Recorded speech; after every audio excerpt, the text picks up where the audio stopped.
તો ચૂંટણી પહેલા કોંગ્રેસને મોટો ઝટકો લાગ્યો। સુરતના કોંગ્રેસના ઉમેદવારનું ફોર્મ રદ થયું। ચૂંટણી અધિકારીએ ફોર્મ અમાન્ય રાખ્યું। ટેકેદારો હાજર ન થતા ફોર્મ રદ કરવામાં આવ્યું હતું। સુરતના ઉમેદવાર નિલેશ કુંભાણીનું ફોર્મ રદ થઈ ગયું। ફોર્મ અમાન્ય થતા કોંગ્રેસ ખખડાવશે હવે હાઈકોર્ટના દ્વાર। ડમી ઉમેદવાર સુરેશ પડચાળનું ફોર્મ પણ અમાન્ય। શક્તિસિંહ ગોહિલનો ભાજપ પર આરોપ। ભાજપના ઇશારે આખો ખેલ થઈ ગયો। સુરતમાં ભાજપને હારી જવાનો ડર હતો। સુરતમાં ફોર્મ ભર્યું ત્યારથી ભાજપને ફાળ પડી હતી। સત્તાની ગુલામીમાં જે હુકમ કરે છે એ હાઈકોર્ટમાં મનાઈ હુકમ અમે આવતીકાલે વિડ્રોલ સાંજ સુધીમાં નહીં લઈ શકીએ। એ કારણથી આ ઇલેક્શન કમિશનર માનનીય આ ઓર્ડરને લેખિત સ્વરૂપે ડિક્લેર કરવામાં વિલંબ કરી રહ્યા છે। કોંગ્રેસ પાર્ટી ગુજરાત હાઈકોર્ટમાં તાકીદે ઇલેક્શન કમિશનર સામે ઇન્ક્વાયરી માંગશે, સ્ટે ઓર્ડર માંગશે સુરત લોકસભાના ચૂંટણી સામે।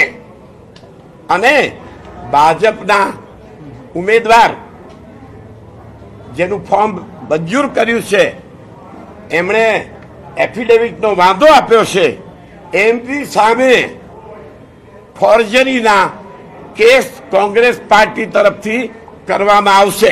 કાલના ચકાસણીના સમય દરમિયાન અમે જે વાંધા અરજી આપી હતી ફોર્મ નંબર 7 અને 9 નિલેશભાઈ કુંભાણીની અને ડમી તરીકે સુરેશભાઈ પડસાળા ફોર્મ નંબર 14 આજે બંને પક્ષની દલીલ થતા જે નિર્ણય આવ્યો છે 7, 8, 9 એ ફોર્મ અમાન્ય થયા છે અને 14 નંબરનું ફોર્મ પણ અમાન્ય છે, એટલે બંને ફોર્મ રદ થયા છે। એટલે આપણે માહિતી આપી એ નિલેશભાઈ કુંભાણી અને 14 નંબરનું ફોર્મ છે તે સુરેશભાઈ પડસાળા જે ડમી છે। નહીં એવું કઈ નથી। હું મુકેશભાઈ દલાલ ભારતીય જનતા પાર્ટીના ઉમેદવારનો ચૂંટણી એજન્ટ છું અને ચકાસણી દરમિયાન હું હાજર હતો। અમે ઘણા બીજા પણ ફોર્મમાં અમે પણ વાંધો લીધો હતો, એવી રીતે આના ફોર્મમાં પણ વાંધો લીધો હતો। અંતરે આજે હિયરિંગ થતા આ બંને ફોર્મ આ બાબતે મેં આપને સ્પષ્ટતા કરી છે। આજે ચૂંટણી કમિશનર તરીકે અહીંયા જે અધિકારી હતા કલેક્ટર સાહેબ એને બંને ફોર્મ અમાન્ય ગણ્યા છે। સુરતના ઉમેદવાર અમારા નિલેશભાઈ કુંભાણી યુવાન જીતી જશે આ ડર લાગ્યો, એટલે એમને ખરીદવાનું એમને ડરાવવાનું કામ શરૂ થયું। એમણે સુરતમાં આજે જ ઇન્ટરવ્યુ આપ્યો કે પહેલું પ્રેશર એમના ઉપર હતું, માંગો તે રકમ, અને સામાજિક રીતે પણ જ્યાંથી દબાણ લવાય ત્યાં સુધી લાવ્યા। મને પોતે એમણે આજના ઇન્ટરવ્યુમાં પણ નિલેશભાઈએ કહ્યું છે કે મેં અમારા પ્રદેશના નેતાને પણ કહ્યું કે સાહેબ મારા ઉપર આ દબાણ છે, અને મને કહ્યું હતું અને મને કહ્યું કે જે કંઈક લાલચ કે લોભ કે દબાણને હું વશ નહીં થાઉં હું લડીશ। જ્યારે એમ લાગ્યું કે ઉમેદવાર લડશે એટલે પછી એમના ટેકેદારોને શામ દામ દંડ ભેદ એનાથી નીચે ઉતરીને કે જેને લોકશાહીમાં ગ્રાહ્ય ન રાખી શકાય એ પ્રકારના હથકંડાઓ શરૂ કર્યા। જો એને સામે જે માણસો હાજર થયા છે એની વાત માનવી હોય તો અમને એને ક્રોસ એક્ઝામિનેશન કરવાની તક આપવી પડે। અને જે આ 4 વ્યક્તિઓ અપરાધ છે પોલીસમાં ફરિયાદ આપી છે એમણે પોતે પણ કાલે પોલીસ કમિશનરને જાણ કરવાનો પ્રયત્ન કર્યો હતો, તેમ છતાં આ લોકોનું અપહરણ થયું છે નથી થયું, અમારી વાત સાચી છે ખોટી છે, કમ્પ્લેન્ટ આપી છે વાત સાચી છે ખોટી છે, એની કોઈ પણ ચર્ચા કર્યા વગર સાવ ખોટો તદ્દન વાહિયત ઓર્ડર કરવામાં આવ્યો છે। સાહેબ હવે આગળ કઈ રીતે હવે પ્રોસેસ રહેશે આપણા તરફથી? આગળ તરફથી અમારી જો પ્રોસેસ છે અમારી સિસ્ટમ પ્રમાણે ઓર્ડર અત્યારે અમે દિલ્હી મોકલી આપ્યો છે। અમારી દિલ્હીની જે લીગલ ટીમ છે એ લોકો નક્કી કરશે કે હાઈકોર્ટ આવવું કે સુપ્રીમ કોર્ટ જવું। સાહેબ શું વાંધો કાઢ્યો છે ફોર્મ રદ કરવા માટે? ચાહે વાંધો એકમાત્ર કે આ 4 જે ઠેકેદારો છે એ ઇલેક્શન ઓફિસર સામે હાજર થયા છે અને સોગંદ ઉપર જાહેર કર્યું છે કે આ સહી અમારી નથી, એટલે એ વાંધો માન્ય રાખી અને અમારા ફોન રદ કર્યા છે। ગઈકાલે ઠેકેદારને લઈને આવેલા અને કોણ લઈને આવેલું કેમ આવેલું બધા ભેગા થઈને કેમ આવેલા, એક જ જગ્યાએ ટાઈપ થાય, એક જ જગ્યાએથી સ્ટેમ્પ પેપર વેચાતા લેવાય, એક જ નોટરીને ત્યાં 4 ભેગા થાય અને ભેગા મળીને કલેક્ટર સાહેબને પાસે આવીને કહી જાય કે અમે સહી નથી કરી।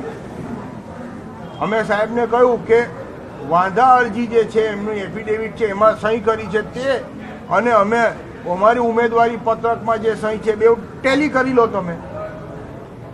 એવિડન્સ એક્ટની સેક્શન 73 કહે છે કે જજ સાહેબ પોતે હેન્ડરાઇટિંગ એક્સપર્ટની જેમ વેરીફાઈ કરી શકે છે. કેમ ન કર્યું?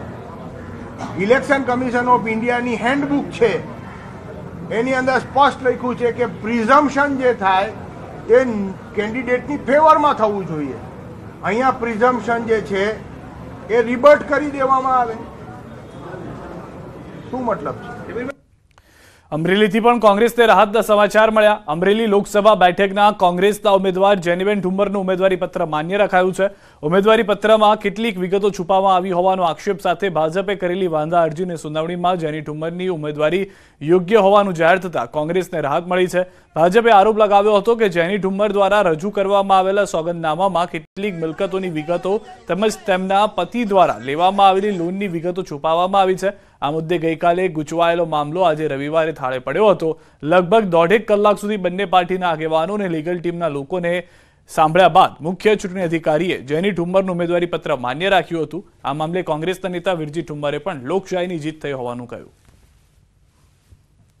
આજે વિસ્તૃત રીતે વાંધાઓ સાંભળવામાં આવેલા છે અને ત્યારબાદ સંપૂર્ણ છણાવટ કરી અને રિટર્નિંગ અધિકારી શ્રીએ પોતાના કારણો સાથે જેનીબેન ઠુમ્મરનું અમરેલી સંસદીય મત વિસ્તાર માટેનું ઇન્ડિયન નેશનલ કોંગ્રેસના અધિકૃત ઉમેદવાર તરીકેનું ઉમેદવારી પત્ર માન્ય રાખેલ છે. તો વિરજીભાઈ ઠુમ્મર જે સબસ્ટિટ્યુટ કેન્ડિડેટ હતા, મુખ્ય ઉમેદવાર જેનીબેન ઠુમ્મરનું નામ મંજૂર થતા ફોર્મ સ્વીકારાતા વિરજીભાઈ ઠુમ્મરનું ફોર્મ અસ્વીકાર કરવામાં આવ્યું છે. આમ કુલ ટોટલ 14 માન્ય જે ફોર્મો હતા એમાંથી 7 ઉમેદવારોની દાવેદારી સ્વીકારવામાં આવી છે અને આગામી ઇલેક્શન જે આપણે 7 તારીખે છે તેના માટે હવે આ તમામ ઉમેદવારો પ્રતિસ્પર્ધામાં રહેશે. લોકશાહીનો વિજય થયો છે, બંધારણનો વિજય થયો છે. મારે અભિનંદન આપવા છે કે બોલ્ડ નિર્ણય અધિકારીઓ જે લીધો છે સાચો નિર્ણય લીધો છે. જેનીબેનનું ફોર્મ રદ કરવા માટે હાર ભાડેલી જનતા પાર્ટી, ભારતીય જનતા પાર્ટી સતત મહેનત કરતી હતી. આચારસંહિતાની ફરિયાદો દાખલ કરે, 1 કલાકનો સમય આપીને ખુલાસો રજૂ કરવા માટે અમને કહેવામાં આવે. આ તરફ ભાવનગર લોકસભા બેઠકના ઇન્ડિયા ગઠબંધનના ઉમેદવાર ઉમેશ મકવાણાનું ઉમેદવારી ફોર્મ આખરે મંજૂર થયું. ઉમેદવારી ફોર્મ ભરાયા બાદ ભાજપના ઉમેદવાર નીમુબેન બામણીયાએ વાંધા અરજી કરી હતી, જેને લઈને ચૂંટણી અધિકારી દ્વારા વાંધા અરજી સામે જવાબ રજૂ કરવા ઉમેશ મકવાણાને 24 કલાકનો સમય આપ્યો હતો, જેની સુનાવણી આજે યોજાઈ હતી, જેમાં તમામ વિસંગતતાઓ દૂર કરવામાં આવતા ઉમેશ મકવાણાનું ફોર્મ મંજૂર કરી દેવામાં આવ્યું. તંત્ર પર મને પૂરો વિશ્વાસ હતો અને ચૂંટણી અધિકારીએ મારી પૂરી વાત સાંભળી જે નિર્ણય કર્યો છે તેને આવકારું છું. ગઠબંધનના ઉમેદવાર ઉમેશ મકવાણાના ફોર્મમાં ભાજપ દ્વારા 4 જેટલા વાંધાઓ લેખિતમાં રજૂ કરાયા હતા તેમજ 2 વાંધા મૌખિક રજૂ કરાયા હતા. મુખ્ય વાંધામાં વર્ષ 18-19ની આવક બાબતે ખુલાસો કરાયો હતો કે નેટ ઇન્કમ અને ગ્રોસ ઇન્કમ બંને જુદી જુદી હોય છે, જે ભાજપ દ્વારા ખોટી રીતે તફાવત ઊભો કરી વાંધો ઉપાડવામાં આવ્યો હતો. તેમજ ડિગ્રી બાબતે હંમેશા ઉચ્ચ ડિગ્રી આપવાની હોય છે, જે ડિગ્રી સર્ટિફિકેટ આપેલ છે. આમ ભાવનગર જિલ્લા મુખ્ય ચૂંટણી અધિકારી દ્વારા તેમને જવાબ બાદ તેમનું ફોર્મ માન્ય રાખવામાં આવ્યું છે. આજે માન્ય ચૂંટણી અધિકારી, માન્ય કલેક્ટર ઓબ્ઝર્વર સાહેબે આજે મારું જે ફોર્મ રદ કરવાના જે વાંધા આપવામાં આવ્યા હતા ભારતીય જનતા પાર્ટીના ઉમેદવાર નીમુબેન બામણીયા દ્વારા